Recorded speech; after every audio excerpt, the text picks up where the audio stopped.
ओम नमः शिवाय। दोस्तों मैं निशान जी के रंजन, आपका सोल कार्टोग्राफर, स्पिरिचुअल कोच। इस पितृपक्ष में आपसे श्राद्ध कर्म करने में कोई गलतियां तो नहीं हो रही है, इस बारे में मैं आज आपसे बात कर रहा हूँ। अक्सर ये देखने को मिल रहा है कि लोग क्या कर रहे हैं कि उनको एक तारीख याद है, तारीख किसी महीने का, सपोज किसी की मृत्यु 10 तारीख, 11, 12, 14, 15 जो भी तारीख को हुई थी, तो लोग क्या कर रहे हैं कि उस तारीख को, अगर इस पितृपक्ष में उनको वो तारीख मिल जा रहा है तो वो कर ले रहे हैं, या फिर वो दिन उनको याद है कि सोमवार, मंगलवार, बुधवार, बृहस्पतिवार जो भी दिन था उस दिन वो कर ले रहे हैं। दोस्तों ये सारा जो तरीका है वो गलत है, ऐसे नहीं होना चाहिए शास्त्र के अनुसार। फिर करना क्या है, आपको ये पता करना है कि उस दिन,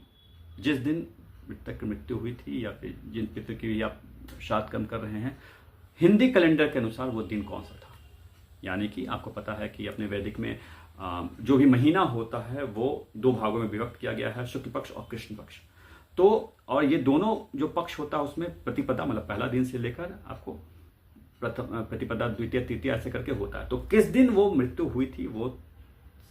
दिन आपको पता करना है, और उस दिन को आपको ये श्राद्ध करते हैं तो ये अति उत्तम है, जो बेहतर है। पहली चीज, अगर आपको किसी भी सिचुएशन में ये पता नहीं हो पाता है, या फिर कई बार ऐसा होता होगा कि किसी के बारे में मृत्यु पता चली, वो कहीं कोई विदेश में था, कोई ऐसे जगह पर था, आपको बाद में पता चलती है, या सही ढंग से आपको नहीं पता चल पाया,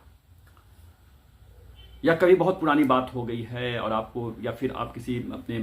पूर्वजों का कर रहे हैं, आपको आपके पास वो डेटा नहीं है जिसकी वजह से आपको ऐसी कोई जानकारी नहीं है, तो फिर ऐसे में शास्त्रों में एक अलग तरह से एक वर्णन है कि सिर्फ वो मृत्यु की स्थिति क्या थी उस समय, जिसकी मृत्यु हुई थी उसकी, वो व्यस्त था, बुजुर्ग था, कोई छोटा बच्चा था, विवाह स्त्री थी तो विवाहित थी, या फिर विवाहित नहीं थी, या किस स्थिति में उसकी मृत्यु हुई, किसी बीमारी से, लंबे बीमारी से मृत्यु हुई है, कोई अकाल मृत्यु हुई है, या फिर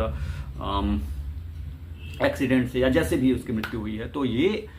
कोई वो सन्यासी था, उसका प्रोफेशन क्या था, किस तरह का व्यक्ति था, तो आप अगर, तो अलग अलग ये सूची है जिसके अनुसार आप एग्जैक्टली उस तारीख को फिर आप कर सकते हैं। तो अगर आपके पास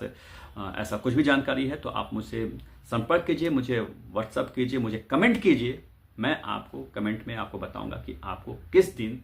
अपने उन पितृ का आपको श्राद्ध करना चाहिए। ओम नमः शिवाय।